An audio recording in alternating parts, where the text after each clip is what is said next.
How's it going, everyone? E3 is finally over. All the games have been announced, been revealed, been discussed, been argued, been salted on, all of that stuff. And just like everybody else on the internet right now, I'm going to do my own personal top 10 list of games announced at E3. Keep in mind, this list is focusing on games that were revealed and announced at E3, not necessarily something that has been reiterated at E3. So you're not going to see anything like Death Stranding or Ghost of Tsushima, although I'm looking super forward to all of those games. So yeah, let's kick it off. So my number 10 spot goes to a game that I didn't expect that I would actually be interested in because I'm not that into pirates, and that's Skull and Bones. Skull and Bones, basically you're a pirate, and you're plundering for booty. The way you do it is you have a ship, and you can upgrade your ship, you can add stuff to your ship, like cannons, and, I guess, crew, and shipmates, and all of that stuff, and you go out on missions. So it kind of seems like one of those games where you're basically pirating for loot. It's kind of like looter shooters or Diablo style games, that kind of thing, where you basically have a game loop where you go over and over, you upgrade your stuff, you become stronger, and you get more booty. And it seems like the kind of game that your friends can drop in and drop out of, that kind of stuff, a shared world sort of thing. I really enjoyed it because it was mainly focused on the ship aspect of it. You do a lot of naval battles and that kind of deal. So that looked really fun. It looked really interesting, and I want to give that a go. Now, keep in mind, I'm a little bit worried about the whole loot box aspect of it because you finish missions and you get chests which have rarities and all that, legendary chests and all that. So I'm kind of worried about that, but if they do a pretty good implementation of it, it's going to be really fun. Number 9 has to go to a game that didn't really play the first one, but I'm looking forward to this because of certain things that I heard, and that is Rage 2. Now, basically, it's going to play like Doom. That's what they said, like Doom 2016, which is great because I love Doom 2016. It's a really fun game, and this one looks like it's going to be really fun as well. Not much to say about that. It's a shooter, but it's gonna have like arcadey action, lots of fun, lots of ways to kill enemies, lots of weapons, and yeah, riding vehicles, I think, that kind of stuff. So yeah, Rage 2 looks really fun, and I'm looking really forward to that.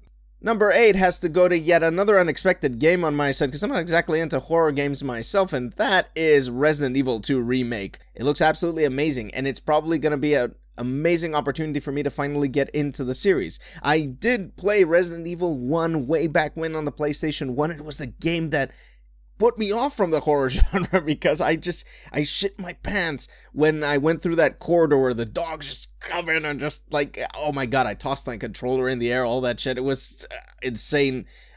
So I stopped playing horror games altogether there. I kind of followed a little bit the series, but I never really got into it. So yeah, perfect opportunity to start picking up the remakes, and since they're going to carry on with the remake train, all aboard. So yeah, my number 7 spot, some of you might be like, I don't know, it's going to be online only and everything. And yeah, it's going to be Fallout 76. Now, the thing about being online only is that it offers up an opportunity that I always thought would be amazing for a Fallout game, and that is to be able to play with your friends. A multiplayer Fallout. Now, keep in mind, you might be thinking right now, like, oh, I mean, do they really have to make it online only then? They could still make it multiplayer that way and all that. That's not here nor there, guys. I mean, your internet drops. My take is that I've got plenty of other games to play when there's no internet. So that's all peachy, right? But think about it. You can build and make your own base and all of that stuff, and you can move it wherever you want, whenever you want, and your progress always follows you. You don't follow a progress with your friends that is separate from what you're doing. You can play solo, and then at some point, if you feel like it, you play with somebody else, and you get to fire nukes at each other. How awesome is that? Number 6 goes to the first of 2 fighting games on this list, and that is Dead or Alive 6. Without the jiggle. But that's not why we play fighting games, right? Or is that just me? Okay. Anyway, Dead or Alive 6 is on this list because I love Dead or Alive. It's a really fun fighting game. I never really had anybody to play it with, though, because so many people are like, oh my god, you're just playing it for the jiggle or whatever. No, but that is not true, because it is a solid fighting game. Dead or Alive has always been a solid fighting game with some really interesting mechanics, the holds and the counterattacks and all that stuff. It has a pretty cool rock, paper, scissors to it, which I think a lot of people would find really interesting if they gave the game a shot. It's quite beginner friendly as well compared to other fighting games out there, and this time around they're also making it even more beginner friendly. They're adding auto combos and other stuff like that, and it's so spectacular. It's so amazing to watch, because you got the destructibles in the arenas, and you switch up arena levels and all that stuff. It's really cool. So yeah, Dead or Alive 6 definitely makes this list. Number 5, you expected this to come because I spoke about Rage 2 earlier, and that is Doom Eternal. Yes, they're making a sequel, and I love it. I love it so much. Doom 2016 is such a fun game. The shooting mechanics, the glory kills, the jumping, the movement, it all just feels so snappy and amazing. It's fun, it's good, clean fun in certain regards. I don't know what else to say. I mean, it's Doom. It's fun. It's hilarious. And it's going to be even better now. When it's going to be hell on Earth, and you're going to be fighting demons on Earth. You're going to try to save the Earth from the demons in hell by being a hell killer, whatever the hell you are. It's Doom, guys. It's Doom. What else is there to say? Number 4, and I never thought that I would pick a From Software game to make this list, goes to Sekiro. Shadows Die Twice. This game, some of you know me already. I get really salty with Dark Souls games, and anything that From makes these days, even Bloodborne. But Sekiro looks really interesting because they're taking that Dark Souls formula and they're putting it into a Japanese samurai sort of setting, where you're going through a Japanese samurai story in a Japanese samurai setting with a Japanese samurai character and all of that. The combat looked really interesting, and it seems like, once again, just like they did with Bloodborne, the combat is going to be more unique to this, where you're not going to actually have that much customization, where you got swords and shields and all that stuff. You're basically going to have katanas, maybe some other sub-weapons or whatever, but the parrying mechanics look really fun, and overall the world seems really atmospheric, and I think it's going to be an awesome game to stream. So yeah, we're in the top 3 list now, and this is the toughest part of the list too.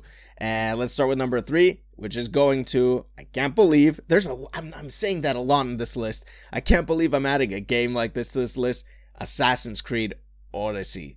And one of the main reasons is because I am Greek, okay? I am Greek, and I really dig the atmosphere of this game. I really love all of the presentation of Greek history, Greek mythology, and oh my god, the voice actors are nailing the Greek accents so well. They're even saying a few Greek words here and there. And I mean, you freaking get to have a conversation with Socrates about the philosophy of you killing or letting somebody go and all of that. I know that Assassin's Creed has taken a bit of an RPG turn, and I think that's kind of what's starting to appeal to me right now, because I wasn't really into Assassin's Creed before. I played Assassin's Creed 1 a little bit. I found it a little bit repetitive, and then I heard that the series has been a little hit and miss at times, so yeah.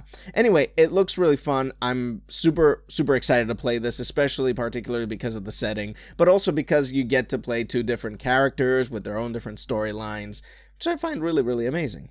Number 2 has to go to one of the games that I've been looking forward to the most, especially since the last game we got was the emo rendition of it, Devil May Cry 5, ladies and gentlemen. We finally get a brand new Devil May Cry, and I know Nero is the main character of this one, and yeah, that's that, guys. We knew that was gonna happen. We knew that he was gonna be taking up the mantle, but Dante is still there, and that's always pretty good. And I love what they've done with him this time. They've given him a robot arm, and he has some really interesting abilities and techniques. it's Devil May Cry. The combat has always been amazing. Even in number 2, which was not a great game, the combat was still somewhat passable and everything, but still, you have all of these options on how to kill enemies and do combos and try to extend your combos as much as possible. It's just fun. And finally, number 1 spot goes to Super Smash Brothers Ultimate. Woo! Nintendo dropped one hell of a bombshell. One hell of a bombshell at E3. They've done the unthinkable. Like they said themselves, they did the impossible. They're bringing back every single character that appeared in a Smash game from the moment the series started up until now. And that is an astounding feat, to say the least. How the hell did they go up to Konami and be like, give us Snake again? I don't know how they pulled it off, but mad props to you guys for achieving that. And it's amazing because one of the key things that they said was this is something that our fans would want. They would want us to have every single character. So here you go. And I wish more fighting games would do that, at least from time to time. I know that they probably can't do this indefinitely, but from time to time, fighting games having all of the characters instead of telling players like, sorry, your character got cut. It kind of feels a little bad, right? So yeah, that is Super Smash Brothers is gonna have a few tweaks to the system. Some people are saying that it feels like a combination of Brawl and 4 and Melee, which hopefully will finally get the Melee crowd to finally see the light and upgrade to a current game. No offense, guys, but yeah, at some point upgrade, yeah. And yeah, I'm not a huge Smash fan, but I did start playing Smash 4 on the 3DS a few years ago, and I really enjoyed the heck out of it. It's a fun game. I really dig the aerial mind games that you can have in that game. And there are several characters that I want to play as, and the one of the characters that I thought that wasn't gonna make it back, which was Cloud, is actually back, even though he's a guest character. That's really amazing. That's gonna be my top 10 list for games announced at E3. What are your top 10 games from E3? Sound off in the comments section below and leave the video a like and mash on that subscribe button for more videos related to anime reactions and games and all that stuff. I'd like to thank my patrons for supporting my channel as always. And that's gonna do it, guys. I'm gonna catch you next time.